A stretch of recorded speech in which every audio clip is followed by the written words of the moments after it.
In this video, we're going to go over how you can get star points fast here in Clash Royale. Before we dive into this, make sure to like the video and subscribe to the channel with all notifications on. It really does help us out. But if you've ever wondered how to get more star points here in Clash Royale, here's exactly how you can do so. Now, I personally have over 700,000 star points sitting in my account, or at least on my other account. This is technically an alt that I'm working on right now. But I can barely actually use them because most of my cards are maxed out on that account. The only cards I can still spend them on are new ones like Spirit Empress when she came out, but even she doesn't really have star levels yet, so if you're in the same boat, you're not alone. But if you aren't and you want to learn how you can get more star points, it's actually directly tied to how you gain XP.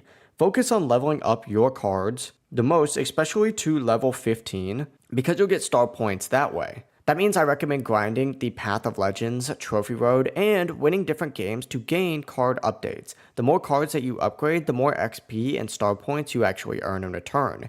The best method though is actually prioritizing pushing your cards to elite levels and maxing out your deck. This is going to stack up your star points very quickly. But yeah, it really is as simple as that. If you guys have any questions, don't hesitate to ask us down in the comment section below. And remember to like and subscribe for even more tutorials like this. Have a great day. Peace.